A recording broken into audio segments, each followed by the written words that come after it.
qui est donc a pour objet de vous faire une introduction virologique au virus des hépatites. On mettra en musique ce qu'on va apprendre comme base théorique aujourd'hui dans des cas pratiques au cours d'un ED qui aura lieu à peu près dans un mois avec un hépatologue. Mais là, il s'agit de vous donner les bases virologiques des hépatites virales, notamment sur ce qui est les modes de transmission et donc ce qui en découle, c'est-à-dire les modalités de prévention.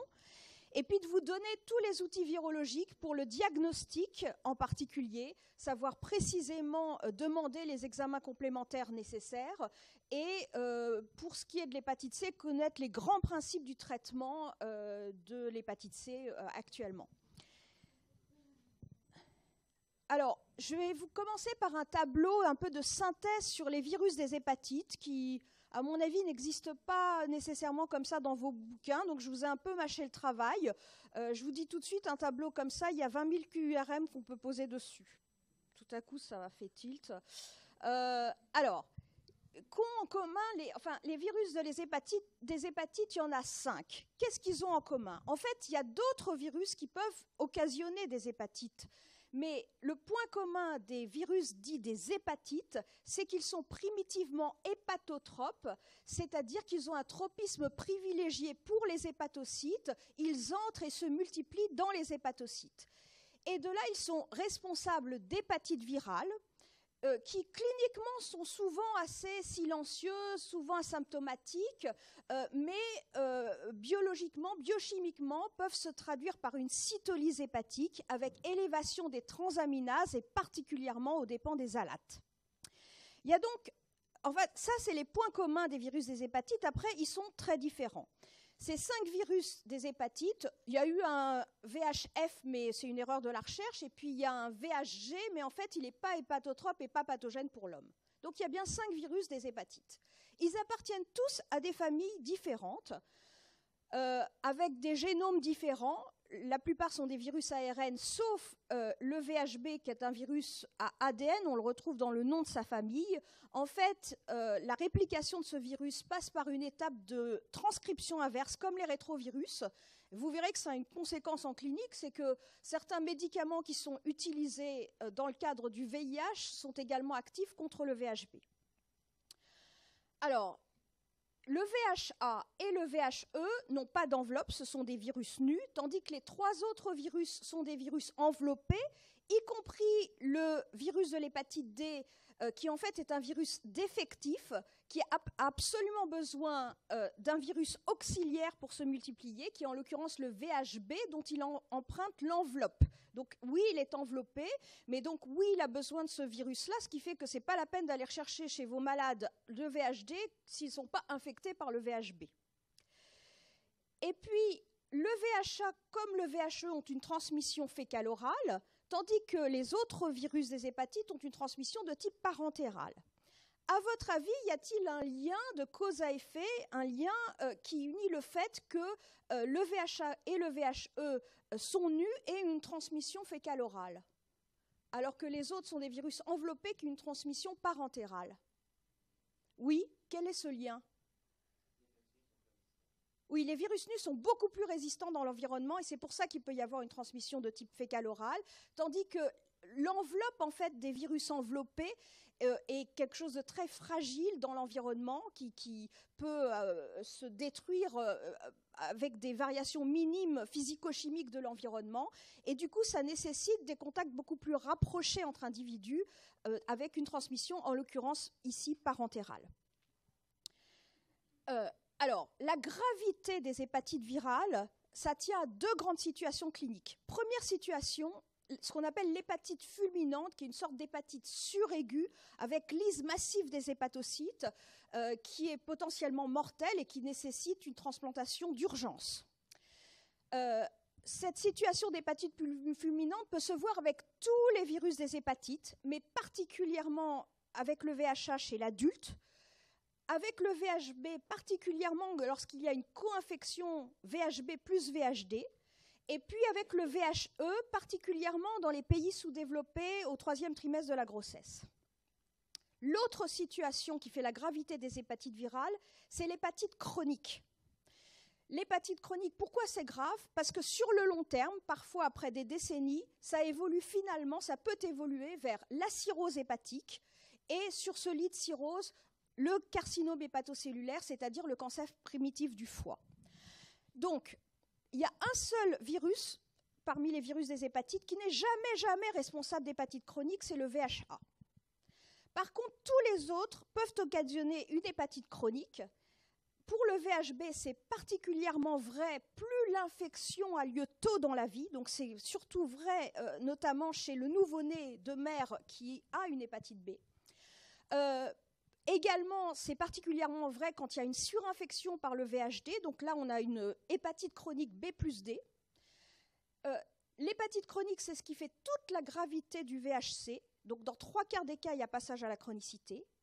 Et puis pour le VHE, pendant très longtemps, on a cru que ça n'occasionnait que des hépatites virales aiguës, et on sait maintenant qu'en fait, il y a une grande proportion des patients immunodéprimés chez qui il y a aussi un passage à la chronicité. Il existe un vaccin, mais encore faut-il l'utiliser. C'est un des messages importants, j'imagine, de l'ensemble de nos cours et encore actuellement dans cette situation, et cette situation très particulière de la France où il y a tant de désinformation, et c'est votre rôle de convaincre de l'intérêt de la vaccination. Donc il existe, on va le voir dans ce cours, un vaccin contre le VHA. Il y a un vaccin contre le VHB, comme vous savez, et qui protège aussi contre le VHD, par ricochet. Par contre, il n'y a pas de vaccin, hélas, contre le VHC, et pas non plus de vaccin, en tout cas dans nos pays, contre le VHE. Il y a un vaccin qui est uniquement sur le marché chinois depuis 2012. Ça, ce sont donc toutes les différences entre les virus des hépatites. Il reste quand même un point commun, c'est qu'ils ne se cultivent pas ou très mal, ce qui fait que le diagnostic ne repose jamais pour ces virus-là sur l'isolement viral.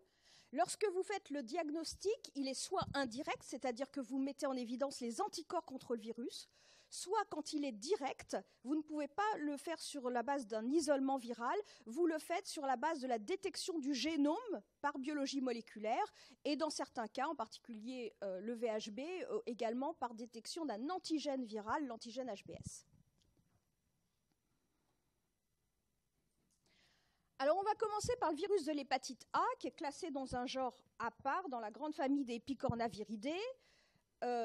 C'est donc un virus nu, et comme les virus nus, effectivement, il est très résistant. Alors, il est particulièrement résistant, vous voyez, il faut vraiment s'acharner pour arriver à l'inactiver. Résistant, y compris à une température de 60 degrés pendant 1 heure, aux concentrations résiduelles de chlore des eaux de piscine et de boissons, résistant au pH acide également. Ce qui fait que, en fait, ce virus est ingéré. Il va passer dans l'estomac, résiste au pH acide de l'estomac. De là va passer brièvement dans le sang. Un passage dans le sang, ça s'appelle une virémie, qui en l'occurrence est de courte durée.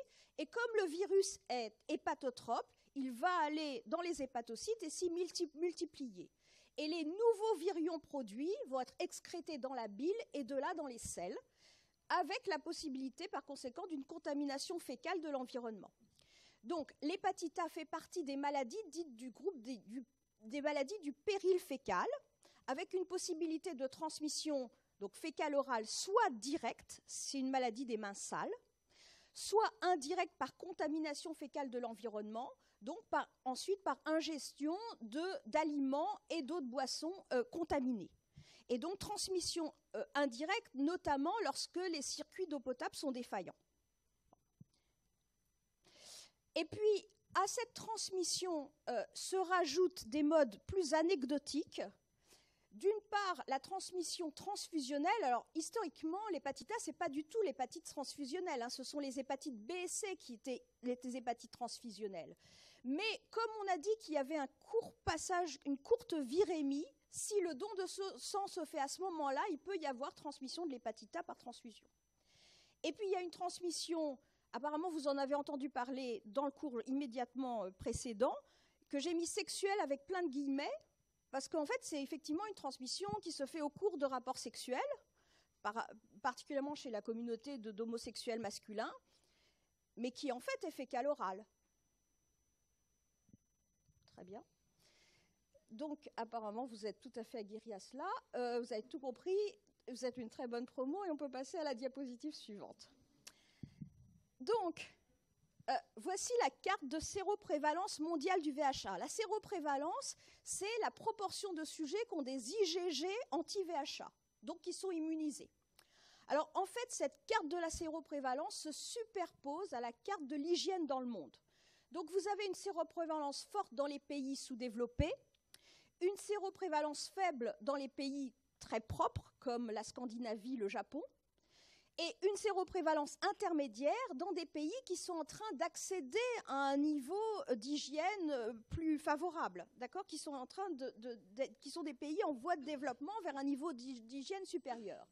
Et en France, on a une séroprévalence modérée, mais la France revient de loin parce qu'il y a finalement 50 ans, elle avait une séroprévalence de pays sous-développés. Et donc, vous voyez que les choses ont progressé au fur et à mesure de la progression de l'hygiène.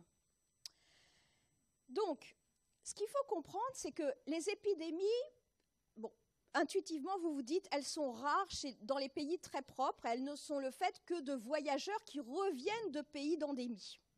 Mais ça peut vous paraître paradoxal, mais elles sont rares aussi dans les pays de forte prévalence. Pourquoi? Parce que là, les sujets ont été en contact avec le VHA avant même l'âge de 5 ans. Donc la population, elle est immunisée, et donc dans une telle population, il n'y a pas d'épidémie.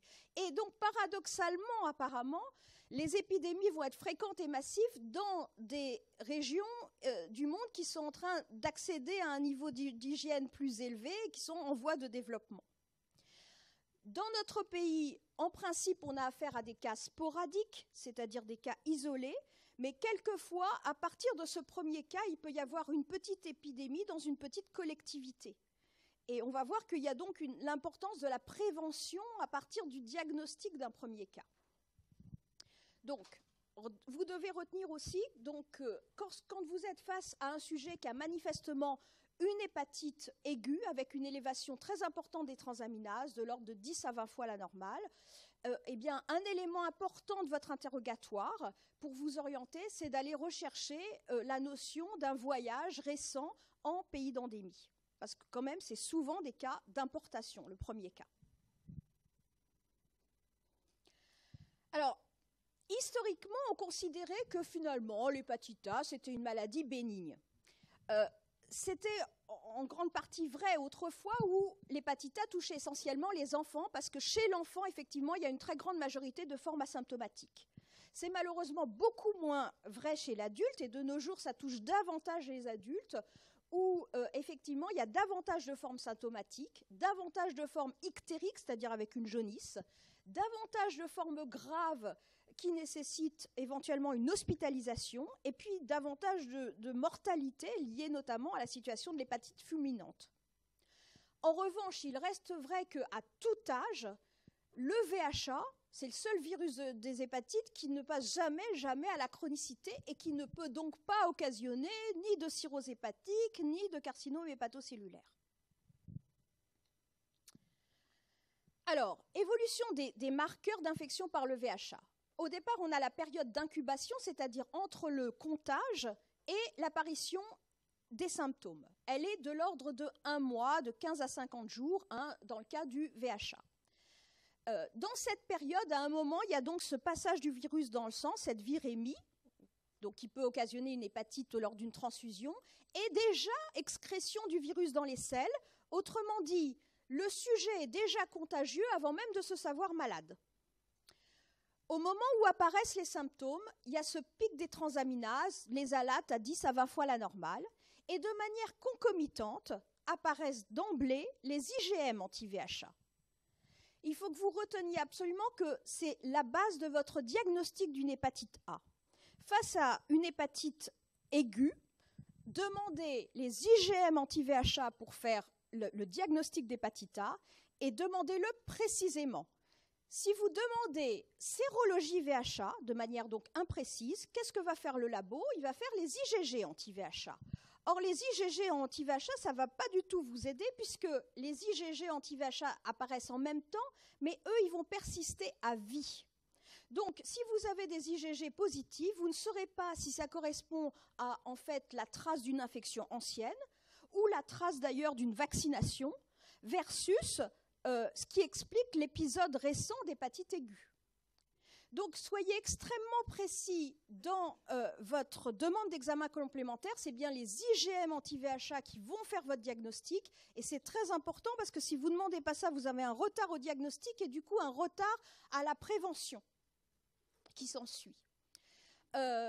Donc, vraiment, la base, les IgM anti-VHA, dans des cas très particuliers, on peut avoir à demander, avoir recours à une RT-PCR pour mettre en évidence le génome viral dans le sang ou dans les selles, mais ça relève d'un laboratoire spécialisé et quand même, ce n'est pas la base du diagnostic, en principe, du diagnostic courant. Donc, ce que vous devez retenir là, c'est IgM anti-VHA.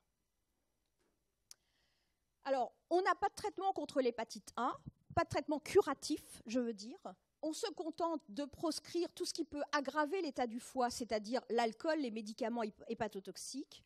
Il y a quand même une autre chose que vous devez faire devant une hépatite A. À partir du moment où vous faites le diagnostic sur la base des IgM anti-VHA positifs, c'est que depuis 2006 en France, il faut faire obligatoirement une déclaration auprès de l'Agence régionale de santé qui peut à ce moment-là diligenter des enquêtes et de là proposer, préconiser des mesures de traitement préventif pour éviter une éventuelle épidémie autour de ce premier cas. Donc d'où l'importance du diagnostic rapide et donc d'avoir demandé les IgM anti-VHA. Parce que finalement, le traitement de l'hépatite A, c'est essentiellement un traitement préventif. Alors, il y a d'abord tout ce qui est non spécifique. C'est évidemment, on l'a vu, l'importance de l'hygiène à la fois individuelle, c'est l'éducation sanitaire, et collective, tout ce qui est circuit d'assainissement des eaux. Et puis, vous voyez, à partir du moment où il y a cette déclaration obligatoire, on peut proposer, l'ARS peut proposer l'éviction de la collectivité, par exemple, d'un sujet qui pourrait donc occasionner une épidémie. On peut aussi avoir à prescrire un arrêt de travail chez des sujets dont le métier est de manipuler des aliments, et donc un arrêt de travail qui va durer 10 jours après l'ictère, donc à partir du moment où il y a des symptômes. Et puis, au-delà de ces mesures non spécifiques, il y a un traitement spécifique, c'est le vaccin. Là, je vous ai donné la dénomination commerciale pour le vaccin où il y a seulement contre le VHA. Il y a aussi des vaccins combinés. Mais enfin, retenez celui-là, le Avrix. C'est un vaccin à virus inactivé. Il faut faire 2 injections à 6 à 12 mois d'intervalle. Et vraiment, il faut que vous soyez convaincus de son utilité et que vous n'hésitiez pas à le proposer. À le proposer chez les voyageurs comptant se rendre en zone d'endémie, évidemment. À le proposer dans des petites collectivités. À le proposer chez des professionnels. Notamment tout ce qui est les petites collectivités justement, les services d'assainissement des eaux, la restauration collective, et puis les personnels soignants. Et parmi les personnels soignants, il y a vous. Et je ne saurais trop vous conseiller de vous faire vacciner contre le VHA. Évidemment, il y a ceux qui sont exposés à des risques particuliers, bon, parce qu'ils ont des transfusions sanguines, parce qu'ils prennent des risques particuliers, homosexuels masculins. Il y a ceux qui ont une hépatopathie sous-jacente, une maladie du foie, due par exemple au VHB, au VHC, une hépatite chronique. Et puis surtout, le vaccin, il faudrait idéalement le pratiquer chez les sujets contacts du premier cas que vous avez diagnostiqué, c'est-à-dire au sein de la famille ou éventuellement de la communauté qui va être définie justement par l'Agence régionale de santé. Donc en fait, il s'agit là de gagner la course contre le virus. Et donc ce n'est intéressant, utile, que si vous le faites très vite, c'est-à-dire si vous le faites dans les 14 jours, en fait le plus tôt possible, suivant la déclaration du cas, suivant l'objectivation du cas par votre diagnostic, qui est donc basé sur les IgM anti-VHA, donc c'est important qu'il n'y ait pas de retard au diagnostic. Est-ce que ça vous va, le VHA? Ouais. On passe au VHE? Oui.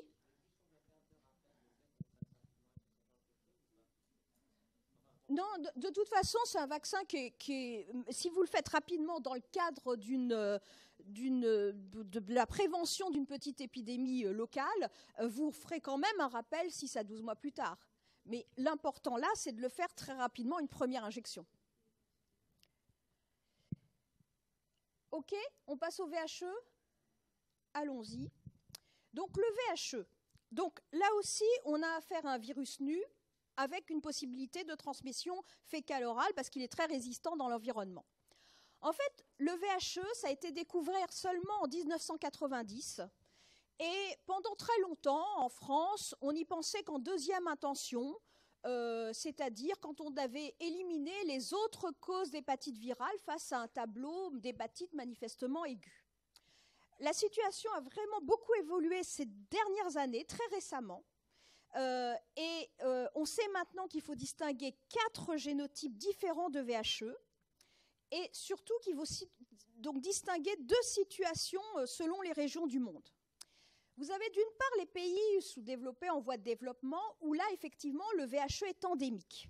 Dans ces pays, on a affaire aux génotypes 1 et 2 qui sont des virus strictement humains. Et vous avez affaire donc à une transmission de type fécal-oral qui est en l'occurrence très majoritairement indirecte, qui se fait surtout par les eaux contaminées, en particulier avec, dans ces régions d'endémie, des épidémies massives lors de pluies abondantes, d'inondations, avec une rupture du circuit d'assainissement des eaux. Et puis, il y a la situation dans nos pays, en particulier dans la France, où là, on n'est pas dans une région en principe d'endémie, on a affaire à des cas qui sont sporadiques, c'est-à-dire isolés. En fait, depuis que maintenant on a des tests d'IgG anti-VHE qui sont bien meilleurs qu'ils n'étaient autrefois, on a identifié qu'il y avait quand même des régions d'hyperendémie, et en particulier il y a la région du sud-ouest de la France, où il y a un taux très important de sujets qui ont des IgG anti-VHE, donc qui ont dû être en contact avec le virus, mais c'est passé totalement inaperçu parce que l'infection était asymptomatique. Surtout, ce qui est important de voir, c'est que contrairement à ce qu'on imaginait il y a seulement quelques années, ces cas sporadiques d'hépatite E qu'on voit en France, en fait, ils sont autochtones. Ce ne sont pas des cas d'importation. Dans l'immense majorité des cas, ce sont des cas qui ont été contractés au sein même de notre pays. Et en fait, en France, comme dans le reste de l'Europe et en Amérique du Nord, on a affaire au génotype 3 du VHE. Et le génotype 3, comme d'ailleurs le génotype 4 qui circule en Chine, on a découvert qu'il a un important réservoir animal, c'est-à-dire qu'on a affaire à une zoonose. Alors, les animaux domestiques, en particulier en France, c'est surtout le porc, et des animaux sauvages avec un réservoir qui est incomplètement répertorié. C'est beaucoup plus difficile de lutter contre une zoonose que contre une maladie avec un agent pathogène qui est strictement humain. Donc, en France, on a donc affaire à des cas sporadiques avec une transmission autochtone zoonotique. Donc, en fait, il faut que vous retrouviez dans l'interrogatoire s'il y a eu notamment ingestion de viande de porc ou de gibier, mais enfin, surtout d'une viande de porc insuffisamment cuite. C'est le cas en particulier, on cite toujours la figatelle de Corse. Bon, voilà, c'est une saucisse, etc. Il y a la saucisse de Toulouse qui explique peut-être le réservoir hyperendémique là dans le sud-ouest de la France. D'une façon générale, les saucisses qui sont vendues sur les marchés qui peuvent être insuffisamment cuites.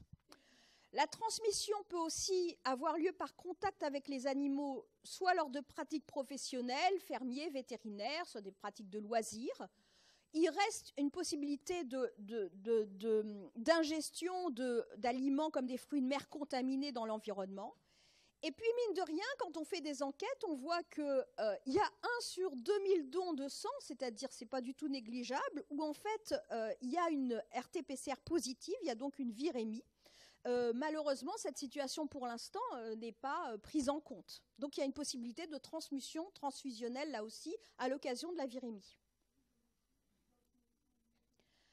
Alors, en fait, le VHE, globalement, c'est la plus grande cause d'hépatite virale aiguë avant même, dans le monde, avant même le VHA.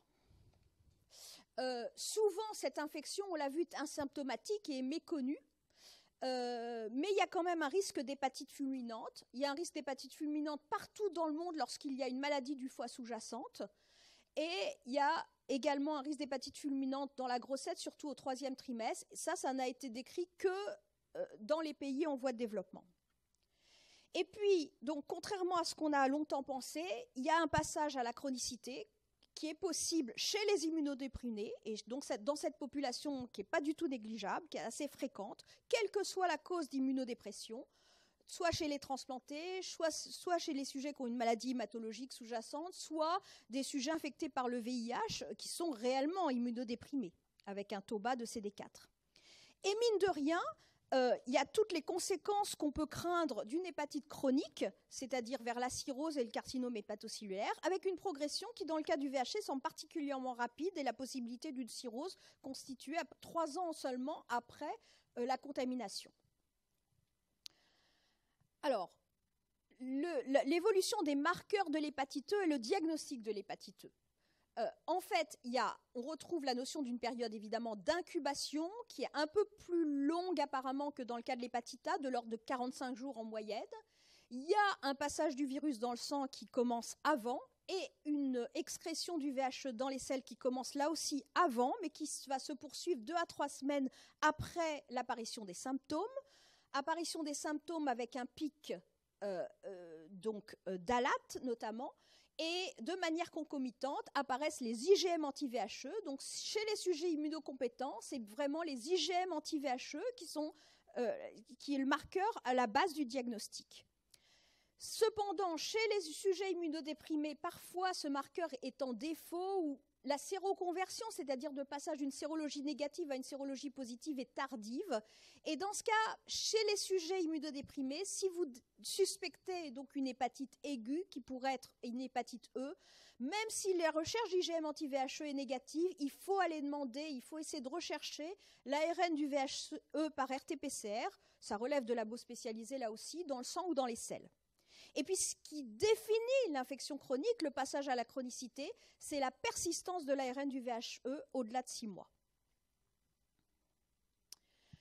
Il n'y a pas de traitement curatif la plupart du temps, puisque l'infection soit passe inaperçue, soit spontanément résolutive. Quand même, dans des infections aiguës sévères, il y a eu des essais de ribavirine. Et puis, on essaye de faire quelque chose, par contre, pour l'infection chronique. Donc, on essaye de réduire autant qu'on le peut l'immunosuppression. Et il y a eu des essais d'interféron bégilé plus ou moins couplés à la ribavirine. Les essais de ribavirine seuls ont eu quand même des rechutes. Il y a naturellement un traitement préventif, mais qui est beaucoup plus difficile à faire dans ce cas-là, parce que là, on a affaire à une zoonose, et encore faut-il identifier tous les modes de transmission, et notamment le réservoir animal. Mais quand même, il y a évidemment un traitement préventif de base qui repose sur l'hygiène collective, l'hygiène individuelle, et notamment l'éducation sanitaire, et toute la question dans notre pays de la cuisson de la viande de porc. Il y a la question non réglée de la sécurité transfusionnelle. Pour l'instant, il n'y a pas de mesures qui sont prises. Et puis, il y a des essais vaccinaux, sachant qu'il y a un vaccin qui est commercialisé uniquement sur le marché chinois et qui est actif contre le génotype 1 et 4, qui est prévalent en Chine, donc depuis 2012. Voilà pour le VHE. Tout va bien? On peut passer à un grand morceau qui est le VHC. Oui. Alors, il y a des questions de commercialisation et de sécurité, ce qui fait qu'il ne pourrait pas nécessairement avoir l'agrément chez nous, mais de toute façon, il est actif, il a été fait contre le génotype chinois. Donc, en fait, il faut qu'on ait, nous, des essais vaccinaux contre le génotype 3 qui circulent dans nos pays.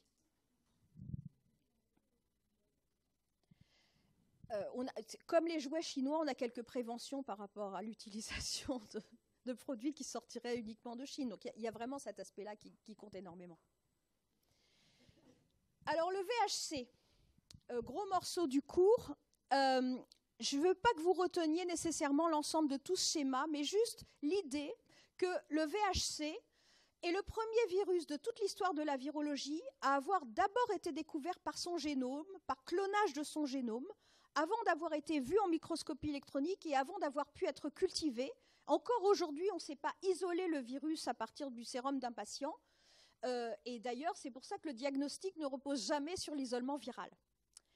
Donc, il y a eu cette découverte inaugurale et très rapidement, donc fin 89, et très rapidement, on a pu faire un premier test ELISA qui a servi pour la détection des anticorps, donc très rapidement, dès 90, le dépistage légal des dons de sang, en tout cas en France. Du coup, ce nouveau virus a été classé par analogie dans la grande famille des flaviviridés, mais dans un genre à part. Et il s'agit, comme tous les virus de cette famille, d'un virus à ARN simple brun de polarité positive. Donc il a une grande phase ouverte de lecture qui code une grande polyprotéine, d'où sont libérées les protéines virales matures. Je vais insister, je vais mentionner que 3 de ces protéines, parce que ce sont la cible des nouveaux antiviraux, des antiviraux directs qui ont été développés dans les années récentes contre ce virus. Ce qu'on appelle en anglais, enfin, les DAA, qui sont donc les antiviraux dirigés spécifiquement contre le VHC. Ça a été vraiment une révolution thérapeutique par rapport au traitement de l'hépatite C. Donc, à partir de 2011, il y a d'abord des antiviraux qui ont été mis sur le marché, dirigés contre la protéase NS3 avec son cofacteur NS4A. Donc, elle a une activité autocatalytique, c'est-à-dire qu'elle se clive elle-même de la polyprotéine. Elle va réaliser aussi tous les clivages en aval de la polyprotéine, notamment permettre la libération de la protéine NS5B, qui est la polymérase du virus, l'ARN polymérase ARN dépendante. Donc, elle a un rôle très important. Les premiers antiviraux mis sur le marché en 2011, ils sont déjà caducs, remplacés par de nouveaux antiprotéases de nouvelle génération. Et surtout, à partir de 2014, ont commencé à apparaître 2 nouvelles classes d'antiviraux directs. Ceux qui sont dirigés contre l'ARN polymérase ARN dépendante, justement, pour la réplicase du virus, et toutes les combinaisons thérapeutiques actuelles incluent au moins un médicament de cette classe. Et puis, il y a une autre classe dirigée contre la protéine NS5A qui a une activité à la fois dans la réplication du virus et dans l'assemblage des nouvelles particules virales. Donc, il y a 3 grandes classes d'antiviraux directs. Je ne vous demande pas de retenir les noms. C'est un domaine qui est constamment, très rapidement évolutif actuellement, avec en permanence de nouvelles combinaisons qui apparaissent. Il y a une combinaison donc fixe, Harvoni, qui était la première de ce genre, mais actuellement, chaque boîte pharmaceutique va sortir sa propre combinaison qui inclut au moins 2 ou 3 de ces antiviraux. Donc, vous n'avez pas à retenir ces noms, mais la base du traitement, quand même, le principe du traitement, qui est d'associer au moins 2 des 3 classes thérapeutiques, c'est-à-dire contre ces 3 cibles différentes des antiviraux directs contre le VHC. Là aussi, je vais être très soft sur le cycle de multiplication du VHC, mais je veux insister sur des choses très importantes en termes de conséquences cliniques. Premièrement, lorsque vous avez réplication du virus, qui a donc lieu dans les hépatocytes, il y aura excrétion de nouvelles particules virales qui vont se retrouver dans le sang. On a dit que vous ne pouvez pas mettre en évidence la virémie par l'isolement viral, mais vous pouvez la mettre en évidence en recherchant l'ARN du VHC dans le sang par RT-PCR. À partir du moment où vous mettez en évidence l'ARN du VHC, donc positif dans le sang, ça veut dire, ça témoigne d'une réplication dans les hépatocytes. Autrement dit, vous faites le diagnostic d'hépatite C actuelle. C'est un point très important du cours. L'autre point important, c'est que vous voyez que vous avez affaire à une multiplication qui est purement cytoplasmique, avec un virus à ARN sans intermédiaire ADN, sans possibilité d'intégration, contrairement à d'autres virus, y compris le virus de l'hépatite B. Il n'y a pas de latence avec ce virus. Donc la bonne nouvelle avec ce virus, c'est que si vous parvenez à obtenir une réponse virologique au traitement, vous parvenez à obtenir une authentique guérison virologique, c'est-à-dire une éradication du virus. Et il n'y a aucune possibilité de réactivation à partir de je ne sais pas quoi, parce que la réactivation virale, c'est une notion qui n'existe pas pour le VHC. La seule chose qui peut arriver, c'est une réinfection, c'est-à-dire une nouvelle infection. Donc, si vous avez guéri votre patient, ce qui est objectivé par le fait que vous avez négativé à long terme, donc l'ARN du VHC dans le sérum, c'est redevenu négatif et que tout à coup, quelques mois plus tard, quelques années plus tard, c'est à nouveau positif, ça ne peut pas être une réactivation qui n'existe pas pour le VHC, c'est nécessairement une réinfection, c'est-à-dire une nouvelle infection. Et je vous assure qu'il y a des sujets qui cumulent à tout, qui font leur nouvelle infection par un nouveau VHC, plus l'hépatite A, plus la syphilis, plus, etc. OK ? Alors, c'est un virus qui est très variable. En fait, on distingue 6 ou 7 grands génotypes qui ont 30% de divergence entre eux. À l'intérieur de ces génotypes, plusieurs sous-types, notamment le sous-type 1A, le sous-type 1B, qui ont 20% de divergence entre eux. Mais en fait, chez un même individu, coexiste en permanence ce qu'on appelle une quasi-espèce virale. C'est une notion que vous avez aussi dû voir pour le VIH. Qu'est-ce que c'est que la quasi-espèce virale? C'est une population de variants viraux très légèrement distincts les uns des autres, qui coexistent en permanence chez un même individu. Et pourquoi il y a cette variabilité? C'est parce que, en fait, l'ARN polymérase, ARN dépendant du virus, est une réplicase qui est très peu fidèle. Elle n'est pas capable de corriger ses erreurs à chaque cycle de réplication, contrairement à nos polymérases cellulaires, nos ADN polymérases cellulaires. Par conséquent, à chaque cycle de réplication, il peut y avoir apparition de mutations qui vont être sélectionnées si elles confèrent un avantage au virus, par exemple si elles lui permettent d'échapper à la réponse immunitaire. Et c'est comme ça qu'on a affaire du coup à une infection qui est très souvent chronique, notamment. C'est un des éléments qui l'explique. Et puis, actuellement, où on a des antiviraux directs, on voit bien que si on n'est pas drastique pour éliminer toute réplication, il peut y avoir aussi émergence et sélection de variants qui sont résistants aux antiviraux directs. Et c'est pour ça qu'il est important de frapper fort avec une combinaison d'antiviraux appartenant à des classes thérapeutiques distinctes. Alors, la carte de la prévalence mondiale de l'infection par le VHC, en gros, on estime qu'il y a entre 100 et 200 millions d'individus dans le monde qui a rencontré le VHC, mais la majorité ignore leur statut. En fait, il y a une grande hétérogénéité dans la prévalence dans le monde. Vous voyez ici un pays à très forte prévalence comme l'Égypte, et même au sein de l'Égypte, dans certaines régions du pays. Pourquoi cette si forte prévalence? Parce que il y a eu dans les années 60-70 des campagnes de vaccination contre la bilharziose, une maladie parasitaire, qui était pas de vaccination, d'un traitement préventif contre la bilharziose, qui était un traitement en l'occurrence injectable, et ces campagnes se sont faites sans changement d'aiguille d'un patient à l'autre. Et donc on a affaire à une population qui a été violemment contaminée. D'accord ? En France, on a une prévalence de l'ordre de 1% de la population, qui est estimée, parce que encore faut-il les dépister. Encore une fois, on a affaire à une maladie, qui est d'ailleurs silencieuse, assez peu symptomatique pendant très longtemps, et donc beaucoup d'individus ignorent qu'ils sont porteurs du virus, et du coup, le dépistage aujourd'hui prend une importance encore plus élevée du fait qu'on dispose de traitements antiviraux réellement efficaces et que ce serait dommage de ne pas dépister les individus qui pourraient bénéficier de ce traitement avant que les complications n'adviennent, les complications cirrhose hépatique, carcinome hépatocellulaire qui vont avoir lieu plusieurs années après, voire plusieurs dizaines d'années après. Donc, mode de transmission du VHC, ce qu'il faut que vous reteniez, c'est que c'est un virus qui se transmet par le sang. Donc, c'était le cas par transfusion de sang et produits dérivés avant le dépistage légal des dons de sang en France. Il y a un risque de transmission résiduelle qui est vraiment extrêmement faible. C'était le cas également de d'autres modes de transmission nosocomiale, là aussi par le sang, à l'occasion d'actes chirurgicaux, d'actes endoscopiques. Jusqu'en 1996, on ne savait pas désinfecter les endoscopes d'une manière telle qu'on éliminait le virus. Dans les centres d'hémodialyse, il peut y avoir des contaminations professionnelles. Alors ça, c'est encore vrai aujourd'hui.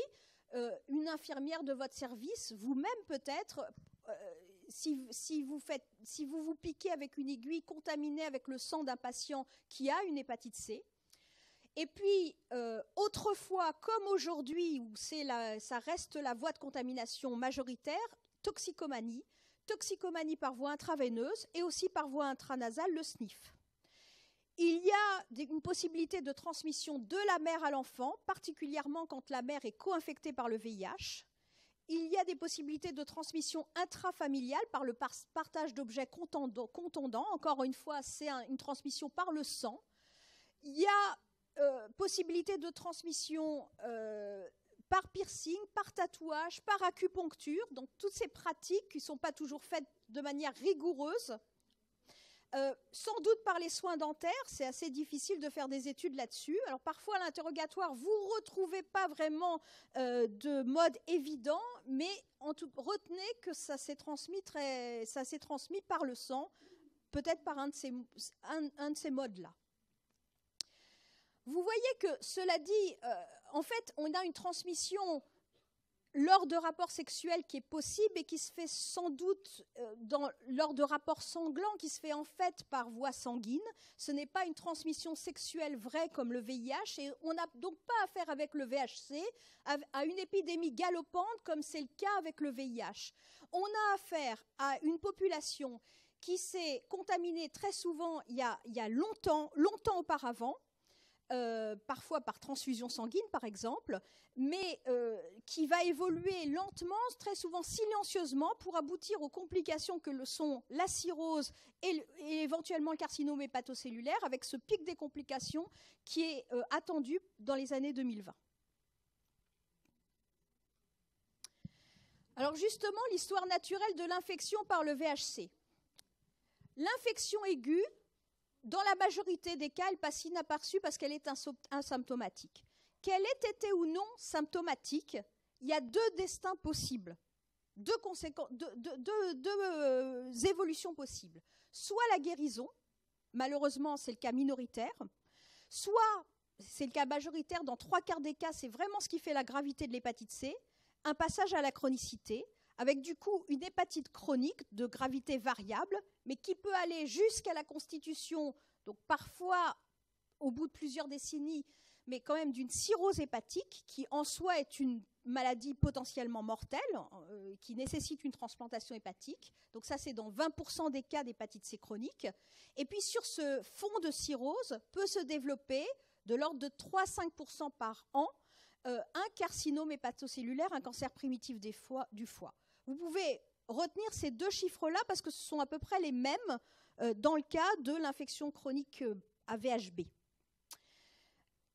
Au-delà de ces manifestations hépatiques, il peut y avoir des manifestations extra-hépatiques dues au VHC, notamment des cryoglobulinémies qui peuvent occasionner une vascularite. Le VHC a été incriminé dans certains lymphomes et également dans des maladies métaboliques qui peuvent aller jusqu'au diabète de type 2.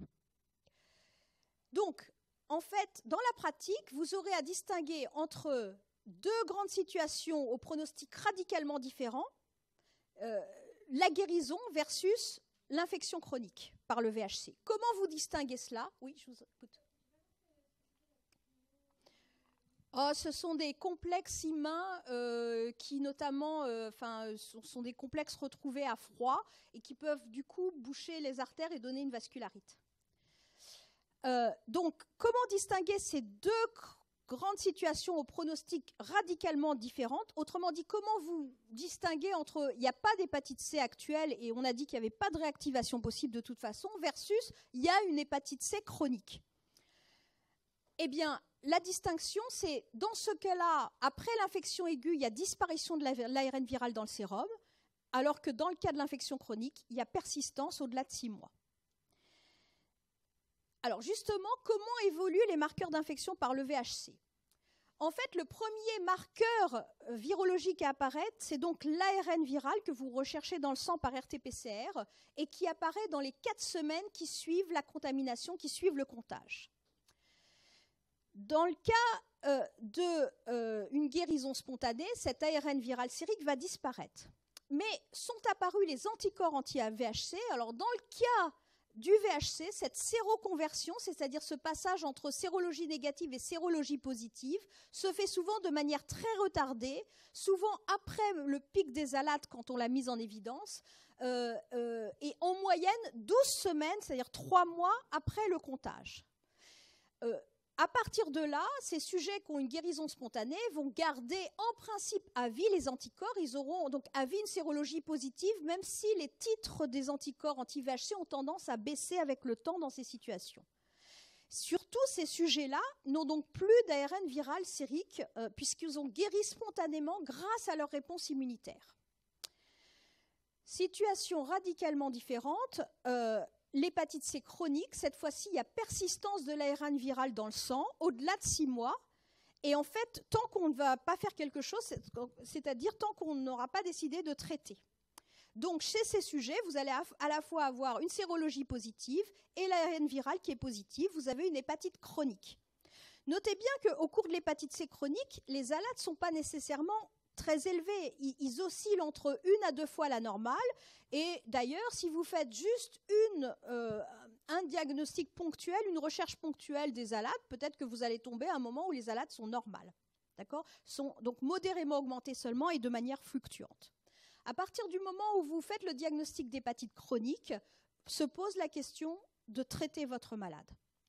Autrefois, pendant très longtemps, on avait à notre disposition que la combinaison interféron pegylé plus ribavirine qui occasionnait de nombreux effets secondaires et qui avait à peu près seulement 50% de réponse virologique à long terme.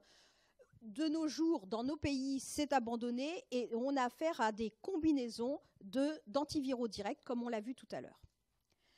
Alors, on va voir comment on suit ce traitement et ce qu'on veut obtenir du traitement. En fait, l'objectif de ce traitement par antiviraux, quel que soit le traitement choisi, c'est ce qu'on appelle une réponse virologique, c'est-à-dire la négativation de la virémie, et plus précisément une réponse virologique prolongée, que j'ai mis, certains disent soutenue, en fait c'est traduit de l'anglais Sustained Virological Response.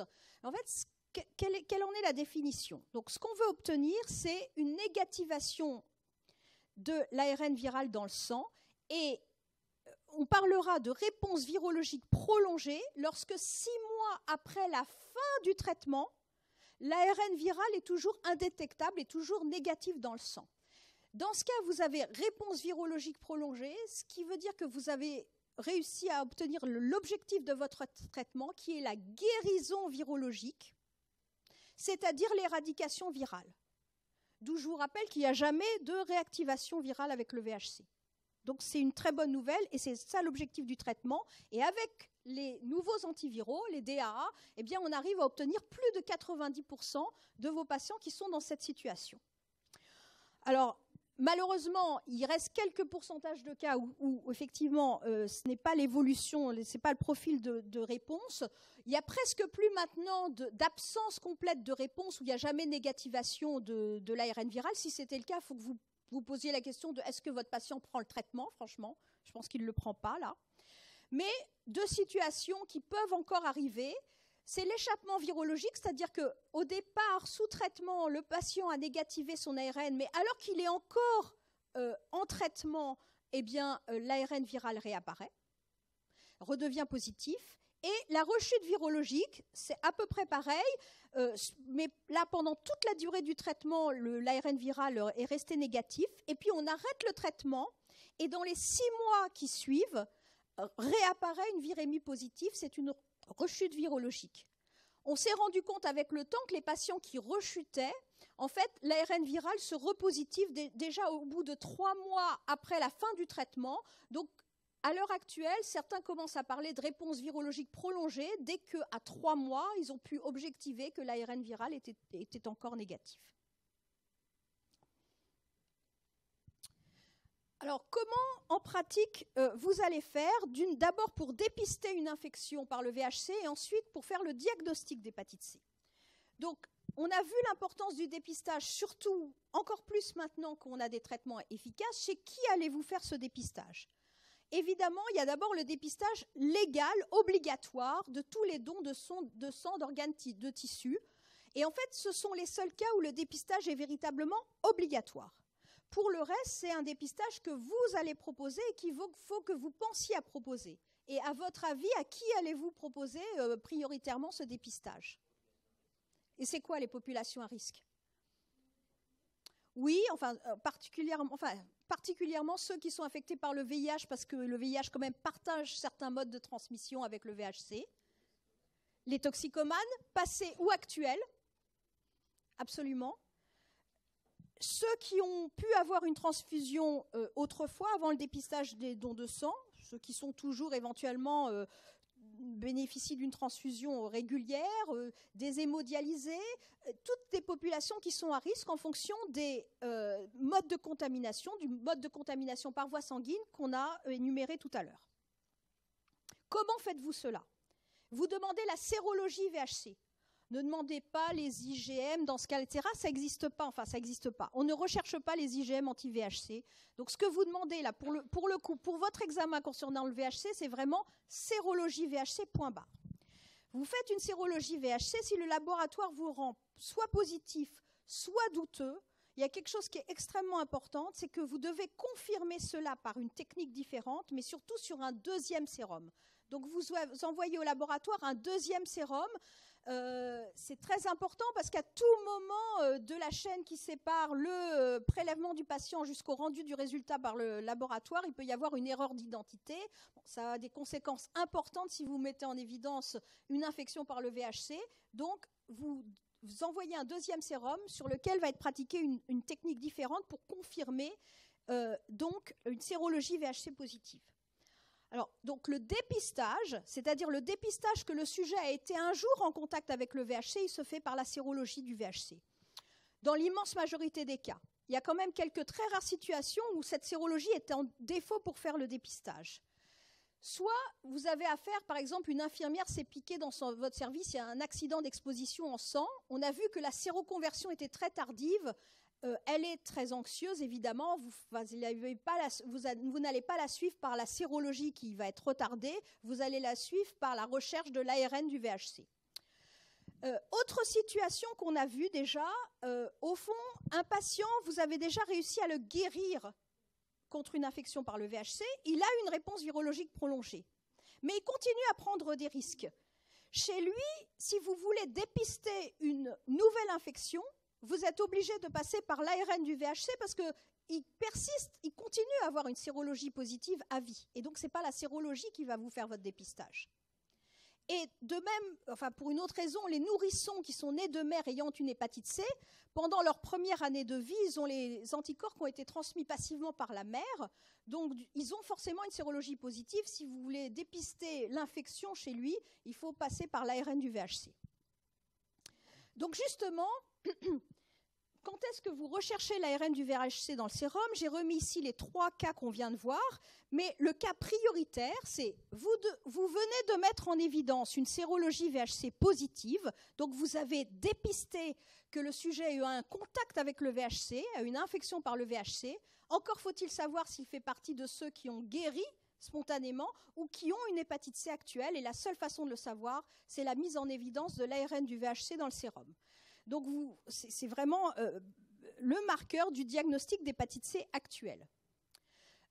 Si le laboratoire vous rend une sérologie VHC douteuse, qui est une situation assez fréquente, là aussi, vous allez rechercher l'ARN du VHC sur un second sérum. En fait, très souvent, ça va vous permettre d'infirmer, de dire qu'il n'y a pas d'hépatite C actuelle et d'être tranquille.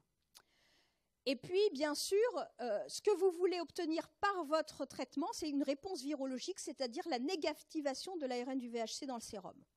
Enfin, il y a des cas un peu particuliers. Votre sérologie est VHC négative, mais un peu comme dans l'accident d'exposition au sang, vous êtes devant une hépatite manifestement aiguë. Vous avez éliminé les autres causes d'hépatite aiguë, et donc il faut rechercher l'ARN du VHC qui apparaît bien avant la séroconversion. Enfin, il y a des cas très particuliers, notamment chez des patients immunodéprimés et qui ont une hépatite chronique de cause inconnue. Et peut-être que chez eux, il n'y a pas de sérologie positive, mais il y a quand même une hépatite C chronique. À partir du moment où... Je suis désolée, on a commencé un peu en retard, il y a des petits problèmes informatiques. À partir du moment où vous avez donc fait le diagnostic d'hépatite C, en général, à ce moment-là, d'emblée, c'est déjà une hépatite C chronique. L'hépatite aiguë, elle est passée inaperçue il y a très longtemps. Vous devez faire un bilan préthérapeutique. Ça, on va le revoir ensemble en ED avec un hépatologue. Vous allez devoir évaluer la sévérité de l'atteinte hépatique, donc notamment évaluer la fibrose hépatique. Alors le test de référence autrefois, c'était la ponction biopsie hépatique, mais de nos jours, on dispose d'une batterie de tests qu'on appelle non invasifs, qui sont beaucoup plus confortables pour le patient pour essayer d'évaluer le degré de fibrose. Et puis, en fait, on connaît des facteurs d'aggravation de la fibrose hépatique, c'est-à-dire qui accélèrent la progression de la fibrose vers la cirrhose. C'est le sexe masculin, c'est l'âge élevé lors de la contamination, c'est des situations d'immunodépression, soit parce qu'il y a co-infection par le VIH, soit chez des transplantés, c'est tout ce qui... les autres causes au fond d'hépatopathie, c'est-à-dire consommation d'alcool, les alcooliques chroniques, co-infection par le VHB, et puis c'est le syndrome métabolique. On a vu tout à l'heure que le VHC peut occasionner des maladies métaboliques, y compris le diabète de type 2. Vous évaluerez aussi la sévérité des manifestations extra-hépatiques éventuelles et l'état de santé du patient. Et puis un examen virologique que vous devez faire dans le bilan préthérapeutique, c'est le génotypage du VHC, à la fois parce que ça va décider du traitement, des combinaisons à adopter, c'est-à-dire qu'à l'heure actuelle, tous les antiviraux directs ne sont pas encore pangénotypiques, actifs contre tous les génotypes du virus. Par exemple, les inhibiteurs de protéases actuels ne sont pas très actifs contre le génotype 3. Et puis certains génotypes, notamment maintenant, on reconnaît que le génotype 3 est plutôt un génotype de mauvais pronostic en ce qui concerne l'aggravation de l'histoire de la maladie vers la cirrhose.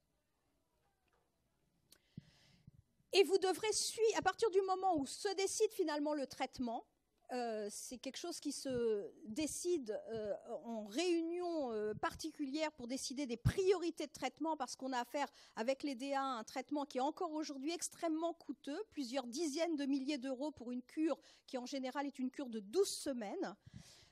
Vous devez faire au moins une mesure de la charge virale, c'est-à-dire quantification de l'ARN du VHC, test de charge virale, au moins une avant le traitement et une à 12 semaines de traitement qui, à l'heure actuelle, est généralement la fin du traitement. De plus en plus, on essaye même d'avoir des traitements encore écourtés à seulement 8 semaines de traitement.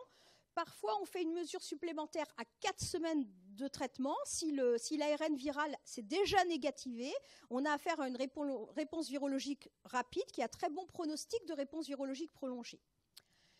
Et donc, au-delà de la fin du traitement, il faudra faire encore une mesure 3 ou 6 mois après la fin du traitement, parce que je vous rappelle que votre objectif, c'est la réponse virologique prolongée qui signe la guérison virologique, c'est-à-dire l'éradication du virus.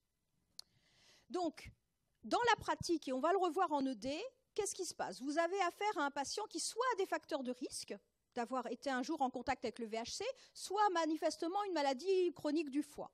Vous demandez la sérologie VHC. Vous recherchez les anticorps anti-VHC. Et si c'est positif, sur un second sérum, c'est très important, vous demandez une confirmation par un test différent. Donc, vous pouvez confirmer la séropositivité, mais je vous conseille d'emblée de demander la recherche de l'ARN du VHC sur ce second sérum, parce que vous êtes avide de savoir très vite si oui ou non il a une hépatite C actuelle, qui en principe est à ce stade déjà une hépatite C chronique. De là, vous faites le bilan préthérapeutique qu'on a vu, qui inclut notamment le génotypage du VHC. Se pose la question de la décision du traitement et du choix du traitement à partir de ces éléments. Et de là, vous suivez votre traitement par quantification de la charge virale, au moins avant traitement, à la fin du traitement, et 3 ou 6 mois après la fin du traitement, parce que votre objectif est la réponse virologique prolongée. Voici les objectifs du concours. Voilà. Est-ce que vous avez des questions?